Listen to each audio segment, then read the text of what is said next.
but this time. Welcome, guys. Of course, we were just in the middle of a conversation about exactly what happened that game. It was absolutely insane. I guess just tell the people, man. What went down in that game? What happened? Just like to say, police 1v9. Like, holy. No, I can't say that. But this guy just like won us the game alone. I don't understand.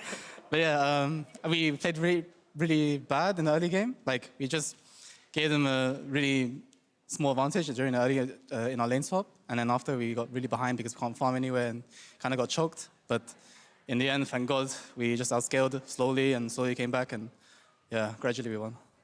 Gradually, and then also a Baron steal, kind of helping out overall. Looking in on your guys' picks and bans this week, you picked up Morgana in 2 games. I just wanted your thoughts on Morgana, what you think she brings to the table, and kind of where she stands compared to other supports. Personally, Morgana is more of a comfort pick for me. Like, I feel like she has pretty good matchups against the current supports, like Braum. I even think she's good against Bard too and all these stuff. But the thing is, it's pretty good if your AD carry is decent as well, like Jhin, you know? Like, Jhin Morgana is a good combo because that's really good CC together. But I wouldn't pick Morgana otherwise, I think.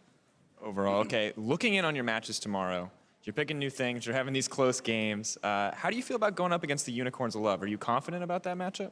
I'm fairly confident against you. Well, I think we went 1-1 or 2-0 last time against them. So, but they do look like they're playing pretty well now. Like, they're winning quite a lot of matches, so it won't be like a really easy game. Like, I think we'll have to be really prepared against them. All right, well, I'm excited to see exactly what you guys are going to be able to bring out tomorrow. Thank you so much for talking to me. Congrats again on that crazy win. We're going to send things over to the analyst desk to break down exactly what happened there.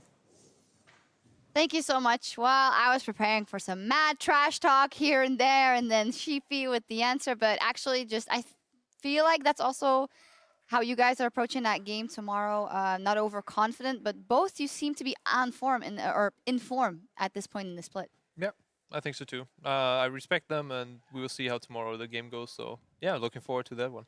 Yeah, all of us are. It's going to be a good matchup. Let's talk about this one, though. Oh, heartbreaking. Whoop, From whoop, the side it's of... the sound of the police. We had the perfect setup with something that's coming later, but you just want I to stole it? No. Okay. No. Wait, did you and Sheepy prepare something? No. In any case, let's take a look at the beginning of that game, because we asked the question, what can be good for a ROCCAT? What can they do? Who should you bank on? And Steelback said, you know what, we're going to make something happen this game. And the first time's here at Rift Herald, where they proactively try and take an objective. And then Steelback says, I'm going to help you guys. Yeah, like they were already a little bit ahead. And here, this is also such a nice play by Steelback.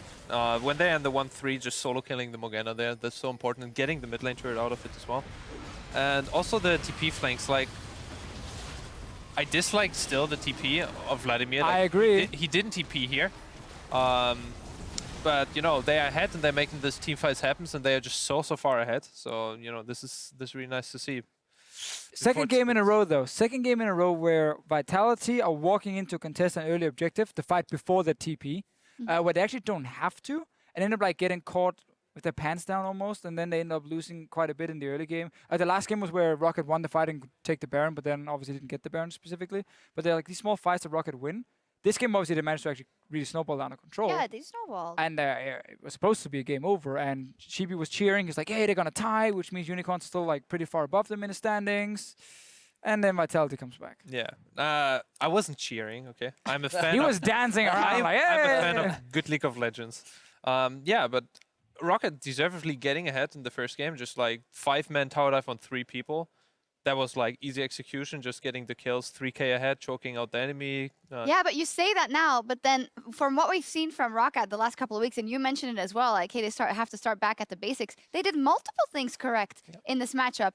Up until they didn't is to be debated, or was it a little bit of luck involved? Yeah, a lot of their setups were really positive. Their vision control was good. The tower dive very early on was just executed well. And when they made the Baron play, they had the numbers advantage. They had the control over it. The setup for it wasn't necessarily wrong. It just came down to that end game execution. So let's take a look at that Baron and what exactly did go wrong, because you expect a number of things to go wrong, right? Enemy smites, but you know, not this.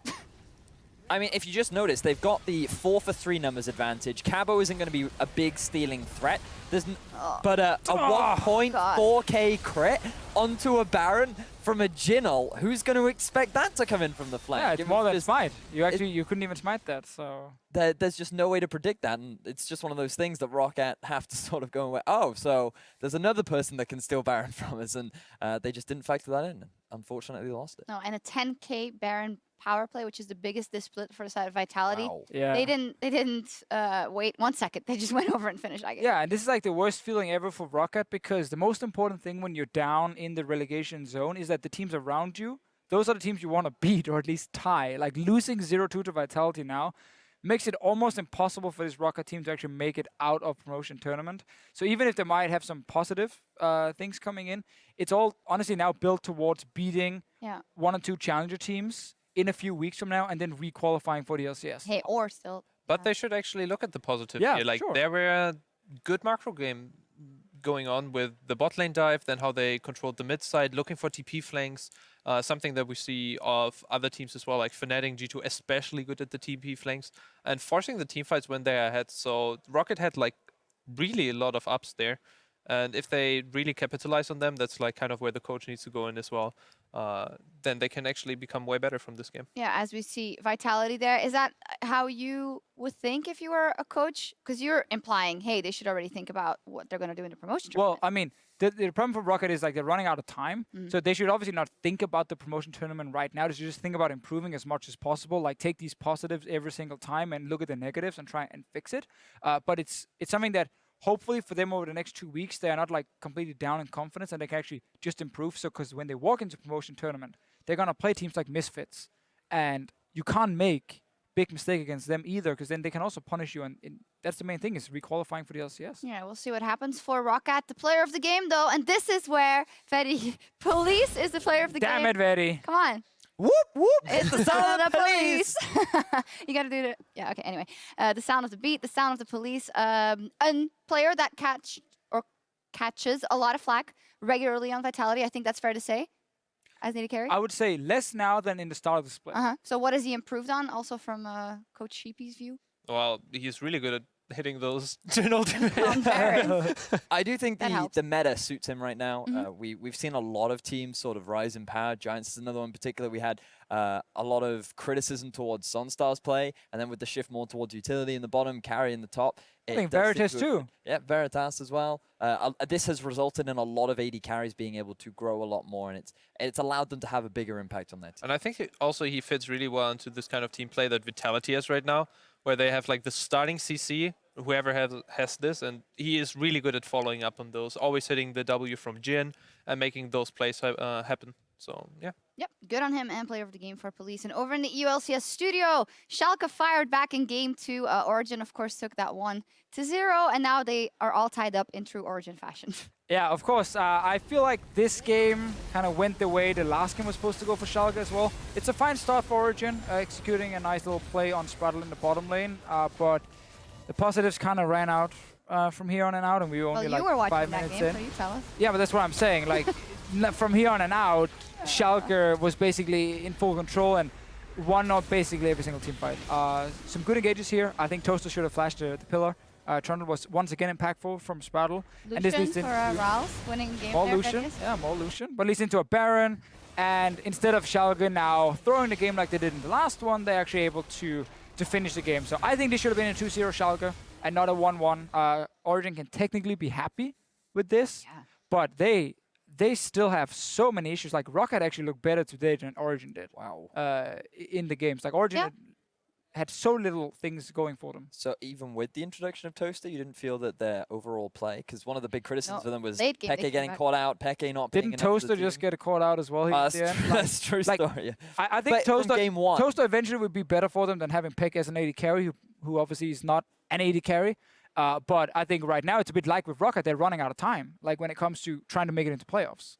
Well, we will see what happens. We have to take a quick break and say goodbye to Sheepy as well for now. So thank you very much for joining us, for your expert analysis. But when we come back, the minds behind Vitality and ROCCAT will be joining us here at the Analyst Desk for our final match of the day between Fnatic and H2K. As we go to break, Reckless explains the changes that come with having a coach on the team.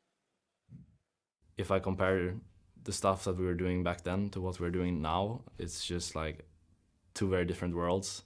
Like back then, we didn't really focus on how we played together. You know, it was so much about the individual, what you could do from your perspective, and then many times you would actually clash due to it because you didn't.